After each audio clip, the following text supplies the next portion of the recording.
পাহাড়ি রাস্তায় শোনা গেল ইঞ্জিনের গর্জন। বিশাল ট্যাঙ্কার, মাথায় ৩ রঙা পতাকা উঠছে, এগিয়ে চলেছে লাদাখের সামনের পোস্টের দিকে। ট্যাঙ্কারের ভেতর জ্বালানি, খাবার, অস্ত্র, যেন যুদ্ধক্ষেত্রের প্রস্তুতির মিছিল। ২০২০ সালের সেই সেপ্টেম্বরের ১৫ তারিখে এই দৃশ্যই দেখেছিল বিশ্ব। ভারতীয় সেনারা তখন ছুটছিল লাদাখ সীমান্তে, যেখানে অপেক্ষা করছিল এক ভয়াবহ সংঘর্ষ। লাদাখ ভারতের উত্তরের প্রান্ত, যেখানে বরফে ঢাকা পর্বতশৃঙ্গ কেবলই নয়, আছে সীমান্ত রাজনীতি আর অস্থিরতার ইতিহাস।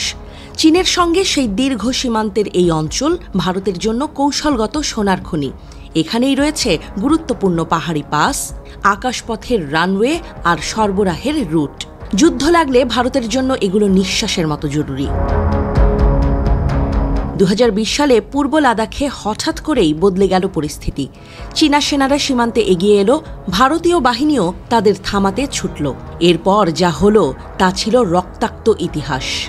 গালওয়ান উপত্যকায় সংঘর্ষে প্রাণ গেল অন্তত ২০ জন ভারতীয় সেনার, আর চীন হারালো ৪ জন সৈন্যকে। পাহাড়ের নীরবতায় ভেঙে গিয়েছিল লাঠি, পাথর আর রক্তের ছাপ দিয়ে। এই ঘটনার পর শুরু হলো এক অদ্ভুত প্রতিযোগিতা।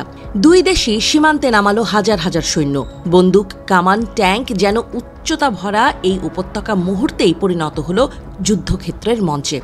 রাতারাতি তৈরি হলো রাস্তা, বাংকার আর রানওয়ে। কিন্তু ধীরে ধীরে পরিস্থিতি ঠান্ডা হতে শুরু করল। কূটনৈতিক বৈঠক, সামরিক পর্যায়ের আলোচনা, সব মিলিয়ে দুই দেশের সম্পর্ক কিছুটা হলেও স্থিতিশীল হলো। বাইরের মানুষ ভেবেছিল হয়তো এবার শান্তি ফিরবে। কিন্তু এই গল্পের ভিলেন লুকিয়েছিল ভেতরেই। রাজনৈতিক বিশ্লেষক ওয়াহিদ বললেন, মোদি সরকারের ২০১৯ সালের সিদ্ধান্ত আজ নিজেদেরই তাড়া করছে। সেই বছর জম্মু কাশ্মীরের বিশেষ মর্যাদা কেড়ে নিয়ে আলাদা কেন্দ্রশাসিত অঞ্চলে ভাগ করে দেওয়া হয়েছিল লাদাখকে। সরকার ভেবেছিল এভাবে তারা কাশ্মীরের প্রতিবাদকে চেপে ধরে সীমান্তের নিয়ন্ত্রণ প্রতিষ্ঠা করতে পারবে, কিন্তু হলো উল্টো। কাশ্মীর তো ছিল বহু দশকের অস্থিরতার কেন্দ্রবিন্দু, এখন লাদাখও ধীরে ধীরে পরিণত হচ্ছে নতুন অসন্তোষের ঘরে। মানুষ প্রশ্ন করছে, কেন আমাদের কথা কেউ শোনে না? কেন দিল্লি থেকে আমাদের ভাগ্য নির্ধারণ করা হবে? বরফে ঢাকা গ্রামগুলোতে এখন আর কেবল সীমান্তের টহলই নয়, আছে ভেতরের ক্ষোভও। লাদাখের স্থানীয়রা অভিযোগ করছেন, তাদের স্বায়ত্তশাসনের প্রতিশ্রুতি ভঙ্গ করেছে কেন্দ্র। জমি, কাজ, সংস্কৃতি সবকিছু হুমকির মুখে পড়েছে দিল্লির সিদ্ধান্তে। এভাবেই ভারতের কৌশলগত চাল পরিণত হল রাজনৈতিক ফাঁদে। বাহ্যিক শত্রু চীনের সঙ্গে যুদ্ধ সামলাতে সামলাতেই এবার ভেতরে জেগে উঠছে নতুন আন্দোলনের সম্ভাবনা।